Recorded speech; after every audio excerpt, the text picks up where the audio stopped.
Desde hace un buen rato veníamos trabajando con este libro de Eric Hoffman y quedaban capítulos pendientes. La idea era completar todo el libro. Eh, Además de hacer esto, soy docente universitario y hace lento ese proyecto.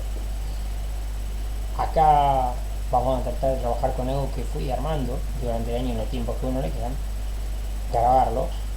En el verano nadie con la vida académica lo ve, lo van a ver después, obviamente. Así que armemos este capítulo sobre, de alguna manera, lo que Hoffman plantea como la caída del liberalismo y desde ahí poder pensar justamente esa era de catástrofes que viene planteando en estos capítulos que hasta acá hemos podido ir armando de Historia del siglo XX de Eric Hoffman. Nos vemos. La caída del liberalismo, capítulo 4, entonces, de Historia del siglo XX. La catástrofe. Una de las mayores catástrofes fue el hundimiento de los valores de instituciones liberales, valores como el rechazo a la dictadura, el respeto al sistema constitucional representativo, un conjunto de derechos y libertades consagrados en ley, debían imperar la razón, la opinión, el debate público, la ciencia, la educación. Incluso Irán y Rusia avanzan en esta dirección democrática, incluso la socialdemocrática bregaba por estos valores. Únicamente en 5 países no se celebran elecciones. ¿Qué es esto que nos está proponiendo Hoffman? Que el liberalismo en cuanto mentalidad y en cuanto práctica de régimen de gobierno había logrado instalar, ¿sí?, una ideología imperante sobre la razón, sobre los derechos, sobre las libertades, sobre la opinión, ¿sí?, que se había convertido de alguna manera en un vox populi, en opinión pública, si lo queremos pensar así, en una mentalidad liberal realmente poderosa y que hacia principios del siglo XX parecía imperante, imposible de alguna manera de resquebrajar. Es más, lo que parecía mucho más real era la definitiva derrota de las monarquías y de las estructuras de tipo dictatorial o autoritarias hacia un sistema mucho más representativo, participativo, racional, científico, menos visceral, mucho más meditado, debatido, ¿sí? Eso justamente es parte de esta catástrofe que va a vivir el liberalismo según la propuesta de Erich Hoffman. El camino del Cid tiene que ver con esta, de alguna manera, ese declive que la democracia liberal va a vivir. Entonces, desde la marcha sobre Roma, en la cual Mussolini de alguna manera da un primer golpe al sistema democrático en el caso de Italia, hasta el ascenso de Hitler en el 33, lo que vamos a poder ver es justamente un lento deterioro de los sistemas electorales.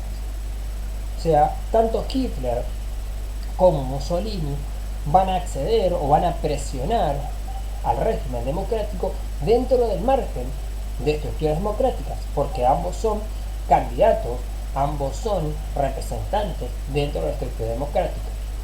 Pero por ese medio mecanismo se hacen de alguna manera visibles, ingresan, podríamos decir, a la opinión pública, y por medio de ese ingreso a la opinión pública pueden resquebrajar desde adentro la propia estructura representativa democrática. En el 20 había 35 o más países con sistemas electorales, en el 38 eran 17, o sea, estamos hablando de una reducción, ¿sí?, en 18 años a casi la mitad, ¿sí?, poco más de la mitad de países de estructura democrática o de sistema electoral, ¿sí? En el 44 ese sistema electoral se había reducido a una docena. O sea, seguía retrocediendo la democracia en términos efectivos y concretos, ¿sí? No hablamos de una reducción en términos relativos, en términos de que había menos participación, en términos de que había elecciones fraudulentas. No, sistemas democráticos que desaparecían concretamente. Entonces la amenaza era concretamente desde la derecha. La revolución social estaba aislada en Rusia, se había expandido, por lo tanto el sistema democrático no era cuestionado por la revolución social. las fuerzas que derrocaron los regímenes democráticos eran de tres tipos, o tres son los tipos que identifica Hobsbawm. Uno, los conservadores de viejo cuño, o sea, conservadores en el sentido de reaccionarios de carácter monárquico, como en el caso de Hungría, Serbia, Finlandia, entre los cuales aparece Franco. Los estados orgánicos más de carácter medievalista, ¿sí? Como Portugal, España o Austria, o monarquías a la antigua, ¿sí? Y el fascismo como la principal punta de lanza que cuestiona el sistema democrático. Mucho más cercano a la iglesia, de alguna manera. Esas monarquías o esos conservadores tenían algunos encontronazos o diferencias con la iglesia. El fascismo es mucho más proclamado socio de la iglesia, aunque la iglesia no lo apoye directamente o de manera pública, podríamos decir. Tanto la iglesia como el fascismo resisten la lógica del individualismo identificado con el capitalismo, con el liberalismo, ¿sí? Y van hacia una idea corporativa, una idea de grupo, que podríamos también asociar con ciertas características medievales, ¿no? Las corporaciones medievales en términos de corporaciones gremiales, en términos de los tres estados que podríamos identificar con la Revolución Francesa, ¿sí? Y también tiene que ver justamente con la confrontación tanto de parte de la iglesia como del fascismo con todos los modos de vida capitalista. El ascenso de Hitler le permite, ¿sí?, la expansión al fascismo. De alguna manera, el fascismo es la punta de lanza, es el movimiento popular más importante, más victorioso, podríamos decir, pero es inevitable que Hitler es el sujeto más público, más conocido, internacionalmente permite la expansión de la lógica fascista. Incluso los propios ultraderechistas de algunos países resisten colaborar con Hitler porque tienen una lógica nacionalista, y eso implica que colaborar con Hitler existe la posibilidad de que Hitler invada, ¿sí?, o integre su territorio al propio, y por lo tanto practique un modo particular de conquista. Por lo tanto, los nacionalistas de algunos países bregan mucho más por el fascismo que por el nazismo, no por la cultura racista, sino en sí por el miedo a la invasión nazi. Entonces, la teoría nos propone no era el punto fuerte de unos movimientos que predicaban la insuficiencia de la razón, del racionalismo y la superioridad del instinto y la voluntad. Entonces, pensemos esta frase: el fascismo y el nazismo o los movimientos de derecha los tenemos que pensar en términos racionales, en cuál es la racionalidad, cuáles son las propuestas. No hay una propuesta racional. Por el contrario, lo que se está fortaleciendo es la superioridad del instinto y la voluntad. O sea, podríamos decir, casi siguiendo a Comte, la animalidad del ser humano. Podríamos decir que de alguna manera ahí es donde la interpretación forzada del nihilismo nietzscheano tiene fuerza dentro del nazismo y de este movimiento de derecha en términos amplios. Por lo tanto, no es la razón o la racionalidad, ¿sí?, de estos movimientos lo que los caracteriza. No sería lógico en un debate decir los argumentos racionales que el nazismo tiene para presentarse como movimiento cultural, político, ideológico. Por el contrario, el nazismo y el fascismo no se presentan como movimientos racionales, metódicos, ordenados, sino como instintivos y convocando a la voluntad, convocando a la animalidad de los seres humanos. ¿Cuál es el modelo de Estado? El Estado corporativo por excelencia es, ¿sí?, lo más parecido a un modelo, a lo que podríamos tomar como algo que conserva cierta similitud en los diferentes modelos de derecha, fascistas o nazis, aunque para Hitler esto entraba en contradicción con el principio de comunidad única e indivisible. La idea nacional de Hitler hablaba de una unidad nacional. El Estado corporativo reconoce dentro de la nación diferentes cuerpos a la nación, como la iglesia, como el ejército, como los trabajadores. Entonces, al reconocer partes de ese cuerpo, ¿sí? Está concibiendo una división, mientras que en el caso del nazismo esa división no debería existir. La derecha fascista moviliza desde abajo como parte de la política democrática y popular, que es muy fuerte esta propuesta, mientras en los fascistas, los revolucionarios son de carácter contrarrevolucionario, pero tienen una actitud modificatoria de la realidad. ¿Sí? Similar es la idea original, ¿sí?, del Partido Obrero Nacional Socialista Alemán, desde el 33. Pero en esos términos justamente apropian al 1 de mayo como una fiesta, ¿sí?, en términos de esta cosa democrática y popular, y no en términos de los valores de los derechos de los trabajadores que se conmemoran el 1 de mayo. Al pasado al que recurren para justificarse no es un pasado real, no es un pasado concreto, no necesariamente es un pasado que podríamos demostrar, sino es un pasado que arman, podríamos decir un collage, ¿sí?, que van construyendo dependiendo de los intereses que son funcionales a la ideología o a los objetivos que el nazismo, el fascismo o cualquier grupo de derecha esté buscando, ¿sí?, obtener. Por lo tanto, recuperan tradiciones que les son funcionales, pero en la misma recuperación de tradiciones van a abandonar otras tradiciones que son contemporáneas, que son complementarias a esas que sí están recuperadas. ¿Por qué lo hacen? Porque justamente este recurrir al pasado es concretamente un artificio, ¿sí?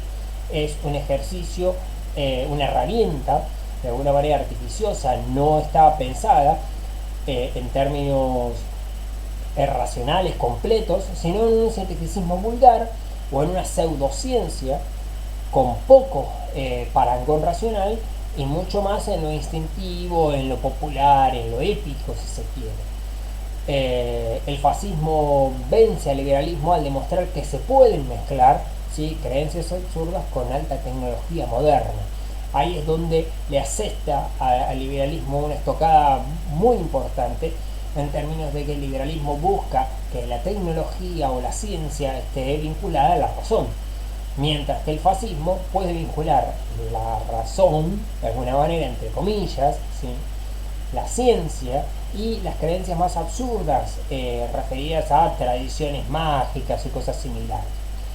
No hace falta que uno se esfuerce en explicarlo, porque son más que conocidas toda la mitología fascista y nazi, pero que además de eso está vinculada o está asociada a intentos o a uso de tecnología moderna para la demostración de este tipo de creencias absurdas o pseudocientíficas.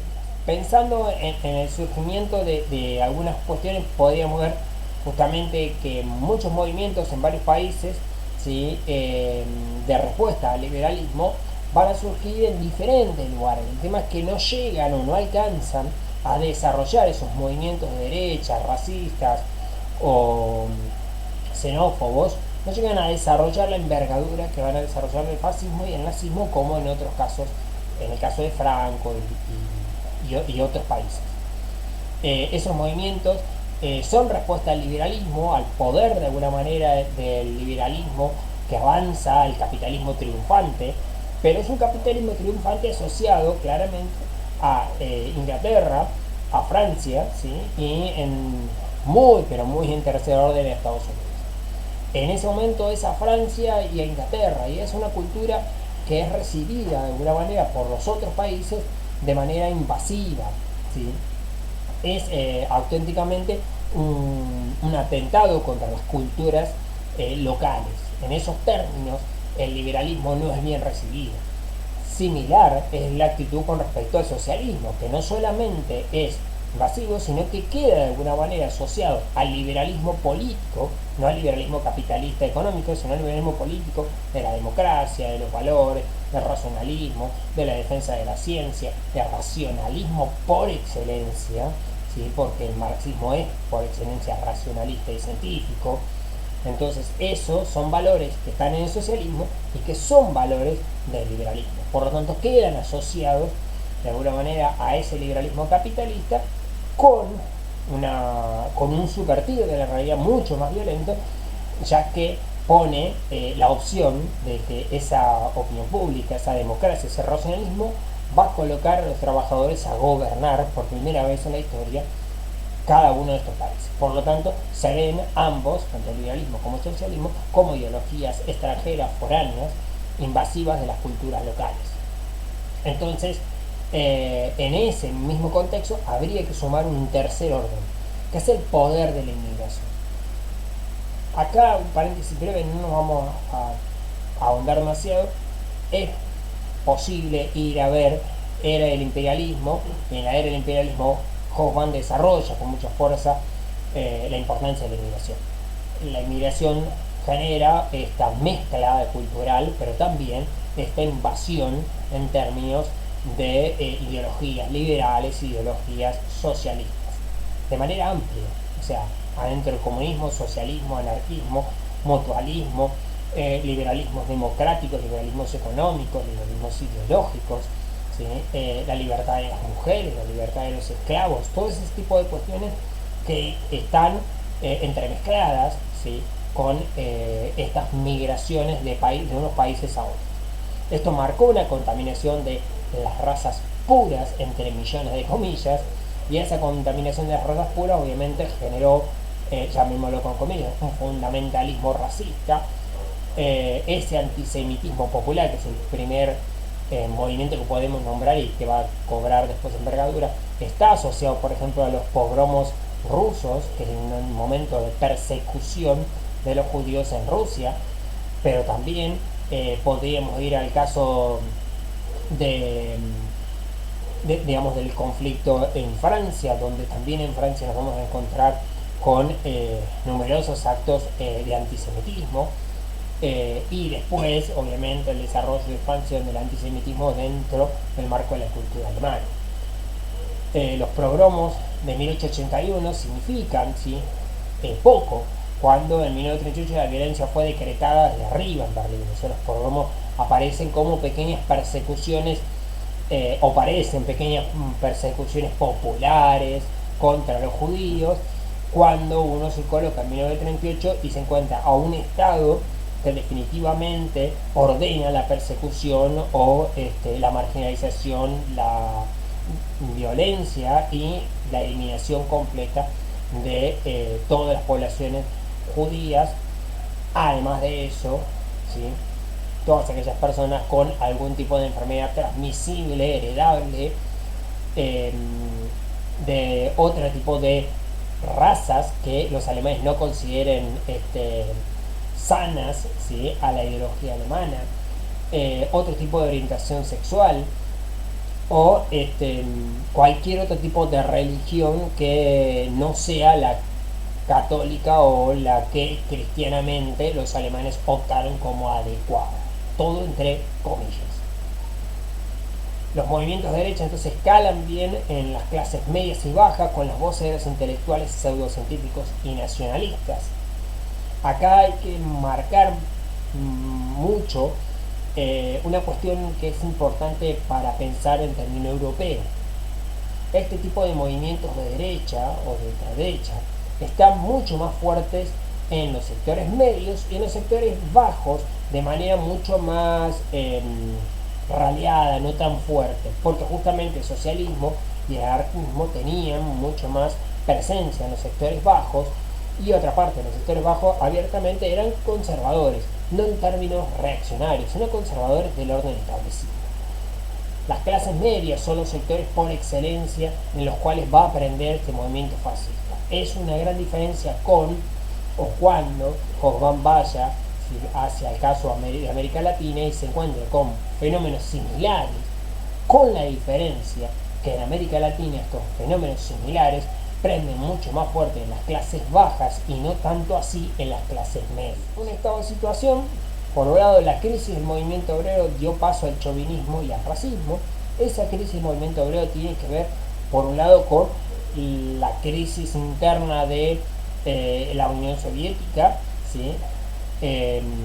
Post muerte de Lenin, lo complejo que se le hace a la Unión Soviética alcanzar o lograr o avanzar, si se quiere, en el socialismo internacional, Por lo tanto, vamos a tener un conflicto relativamente importante. Recordemos que termina la Primera Guerra Mundial y es muy fuerte el movimiento socialista, pero no por ser fuerte es unido. Tenemos un movimiento socialista con mucha fuerza en Italia, de los cuales uno de los referentes más conocidos es Antonio Gramsci, pero sin embargo Gramsci tiene grandes diferencias con muchos e incluso con Lenin, a quien tiene mucho respeto. Posterior a la Primera Guerra Mundial vamos a tener en la zona de Austria, ¿sí? Y de Alemania incluso, a Rosa Luxemburgo, a Kautsky, sujetos que son muy importantes dentro del movimiento socialista internacional. Sin embargo, tiene otra vez diferencias con Rusia y diferencias con el propio Gramsci, por dar ejemplos importantes. Y además de eso, habría que considerar que todos estos movimientos obreros se están dando en lugares con algún grado de industrialización, pero no en Inglaterra, donde tenemos por excelencia el movimiento industrial. Por lo tanto, es un socialismo de características muy particulares, y luego de una, podríamos decir, primavera socialista que va entre 1918, paréntesis, fin de la Primera Guerra Mundial, y alrededor de 1920, se empieza a diluir con mucha fuerza ese movimiento socialista, e incluso podríamos decir que el fascismo surge de las filas del socialismo, y el nacionalsocialismo obrero alemán viene de ahí, con unas características muy particulares, pero viene de ese mismo movimiento. Entonces, parece ser que el movimiento obrero empieza a entrar en crisis en términos de que no logra esa victoria. La revolución internacional parece haberse estancado, la muerte de Lenin no suma eso, y la transición que va entre la muerte de Lenin y la asunción de Stalin muestra justamente esta, de alguna manera, crisis interna del movimiento obrero, las divisiones internas entre el movimiento obrero. En ese mismo contexto, el fascismo prende muy bien entre los jóvenes universitarios, característica típica de la clase media.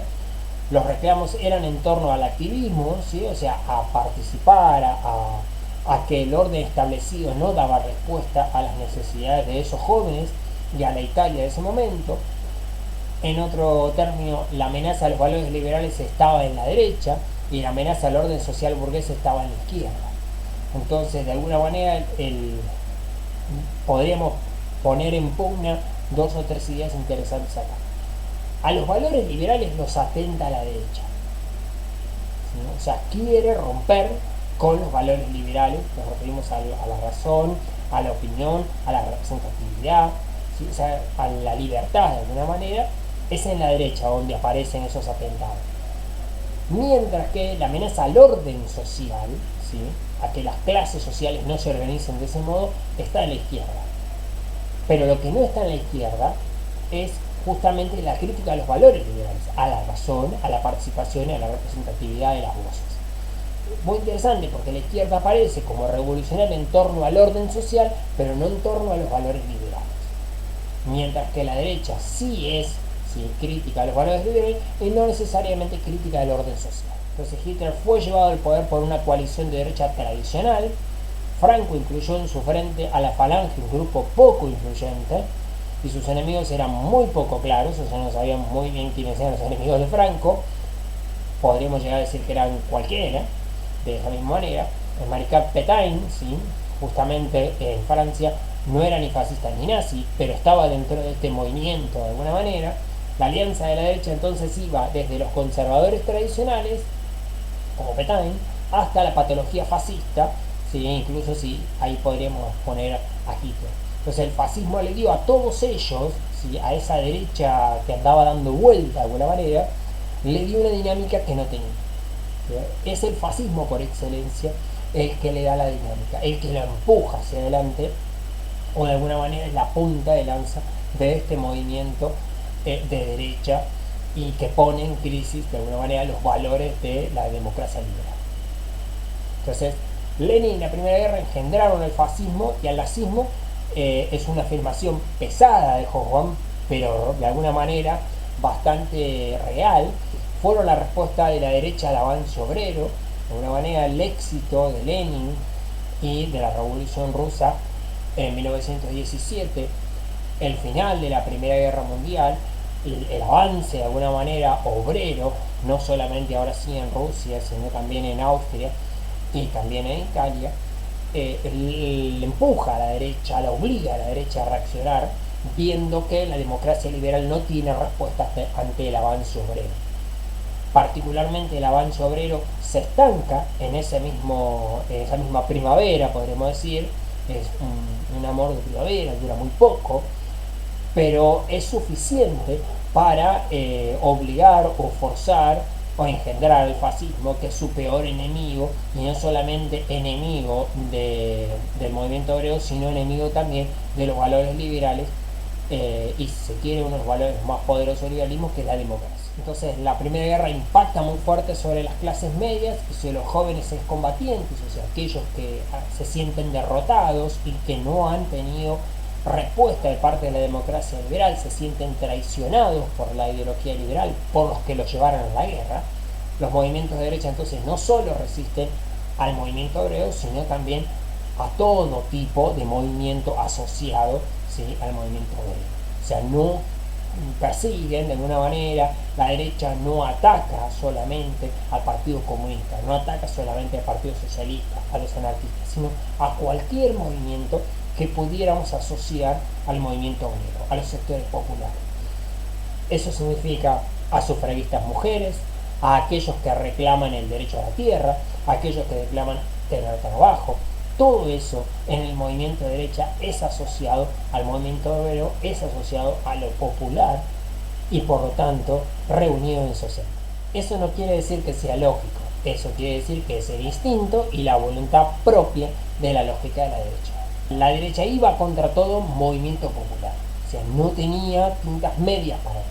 Entonces la derecha accede al poder por la propia crisis de la clase dirigente liberal, ¿sí? Incluso el fascismo lo prenden los propios líderes autoritarios y nacionalistas posteriores a la Segunda Guerra Mundial. O sea, es la crisis de la democracia liberal la que le permite a los fascistas acceder. Sin embargo, la crisis que produce la Segunda Guerra Mundial en el sistema total, ¿sí?, no permite que algunos líderes fascistas logren, o sea, la propia crisis que los liberales viven en la Primera Guerra, los fascistas la padecen por sus propias acciones al final de la Segunda Guerra. Es muy poco o ninguno, ¿sí?, los regímenes fascistas que pueden sobrevivir posteriormente a la Segunda Guerra. Son derrotados ideológica y concreta y materialmente. Entonces, si bien hay una crisis de alguna manera de la clase dirigente posteriormente a la Segunda Guerra Mundial, es mucho más claro que el fascismo y la derecha están derrotados. El éxito de la derecha fascista, entonces, en la Primera Guerra Mundial requería de mecanismos de gobiernos dislocados, ciudadanos desencantados y movimientos sociales fuertes que amenazan. Entonces, necesitaba de tres elementos básicos. Por un lado, ¿sí?, mecanismos de gobiernos dislocados, o sea, gobiernos descreídos, que su población no los consideraba representativos. Por lo tanto, sus ciudadanos iban a ser ciudadanos desencantados con la democracia, que empezaran a descreer de la democracia. Y en paralelo, movimientos sociales de algún peso que podían ser amenazantes de la democracia. No para asociarse a esos movimientos sociales, sino para considerarlos enemigos potenciales, por lo tanto hacerse con el gobierno para atacar esos movimientos sociales. De esa manera, los socialistas, entre millones de comillas, aparecían como el chivo expiatorio que le permitían a la derecha acceder a los gobiernos. Entonces la novedad del fascismo es que una vez en el poder estaba dispuesto a no respetar las reglas de la política. Es esencial entender entonces algo que hacia el principio ya habíamos mencionado: el fascismo se hace del régimen democrático para no respetar al propio régimen democrático. Tesis que va a plantear Hobsbawm. Por un lado, página 134, los movimientos fascistas tenían los elementos característicos de los movimientos revolucionarios, en la medida en que algunos de sus mismos preconizaban una transformación fundamental de la sociedad, frecuentemente con una marcada tendencia anticapitalista y antioligarca. Esto es esencial para poder entender esa tesis que por lo general se plantea sobre el fascismo. El fascismo revolucionario, Hobsbawm dice, no, tiene cierta, podemos decir, efervescencia, dinámica, pero no es revolucionario. básicamente lo que hace es atentar contra el orden establecido, sí, pero eso no lo convierte en revolucionario. Ser revolucionario es completamente otra cosa. Una segunda es la del capitalismo monopolista de Estado. Entonces, en principio, el gran capital puede acordar con cualquier régimen que no pretende expropiar. El gran capital estaba en contra de Hitler, pero cuando asumió incluso se benefició del trabajo esclavo. De manera similar sucedió con los ataques a los sindicatos, mientras que favorecía el dinamismo y la modernización pública. Se suele asociar a que el fascismo está en contra del capitalismo monopolista. En realidad, lo que va a mostrar, y que tiene que ver con lo que al principio dijo Hogan, es que el fascismo o la derecha en general puede que aparezca enfrentada con el gran capital. Pero como el gran capital, su objetivo es acumular plusvalía, poco le importa que sea Hitler, que sea Lenin o que sea Roosevelt. En realidad, mientras le asegure la acumulación de plusvalía, le es lo mismo. Por eso justamente, en principio, el gran capital alemán va a estar en contra de Hitler, parece que no le representa seguridad, previsibilidad, pero una vez que asume, rápidamente se beneficia el mismo gran capital que estaba en contra de Hitler del uso del trabajo esclavo y obviamente de la provisión al estado de guerra que Hitler desarrolla. Por lo tanto, no es la existencia de un enfrentamiento entre los movimientos nazis y fascistas contra el gran capital ni contra ese capitalismo monopólico. La Gran Depresión, salto para la derecha. Esta es una de las cuestiones que justamente Bajos van a tratar de ir analizando. Dice, antes de la Gran Depresión los movimientos de derecha no poseían gran relevancia, el éxito de Mussolini solo trasciende cuando accede al poder Hitler, la superioridad racial hizo efecto en la India, pero también en Japón. En Estados Unidos el antisemitismo prendió muy bien, en América Latina asociado al peronismo y el barquismo, aunque aquí mucho más popular y de reforma social. Entonces ahí va a mostrarnos cómo la Gran Depresión, si bien va a favorecer o propender a un escenario fértil para este tipo de movimientos, no necesariamente ese tipo de movimientos es uniforme. En principio sabemos que Mussolini es anterior a la Gran Depresión y Hitler es justamente posterior. Eso nos da dos opciones distintas para un mismo fenómeno. Lo que sí es claro que la Gran Depresión empuja a una modificación del rol del Estado. El Estado liberal propio, previo a 1929, es un Estado que no interviene en economía. Después de 1929, en la Gran Depresión, justamente el Estado interviene en economía. Eso de alguna manera favorece que movimientos como el de Hitler o el de Mussolini se sientan como no tan fuera de época. De alguna manera eso también podríamos asociarlo a los movimientos de América Latina, como el caso del peronismo del barguismo que menciona Hoffman. Entonces ahí tenemos la intervención del Estado con la característica completamente distinta, que esa intervención del Estado tiene que ver con el acceso a los derechos sociales o reformas sociales con los sectores populares y no necesariamente con las clases medias. Acá hay un gran cambio, aunque la naturaleza del Estado sí se está modificando en un sentido similar a el caso de Hitler, de Mussolini y de otros movimientos de derecha en Europa. Mientras que la otra cuestión, que es la de la superioridad racial, lo muestra como una cuestión que, si bien en algunos lugares prende con fuerza, como en la India o en Japón, no necesariamente es algo que se uniformice, que se sostenga, mientras que, por ejemplo, el antisemitismo, no necesariamente la superioridad racial, sí la cuestión discriminatoria, podríamos decir, la noción discriminatoria tiene un poco más fuerza en otros lugares. Mientras que en América Latina no parece ser un tema importante o relevante, quizá más que nada por la constitución de poblaciones mucho más resultado de la inmigración, y que no tendría mucho sentido tratar de generar un movimiento racista dentro de una sociedad compuesta de manera tan heterogénea. La era de las catástrofes, estos movimientos deben verse en el contexto de declive y caída del liberalismo, como hasta acá fuimos planteando.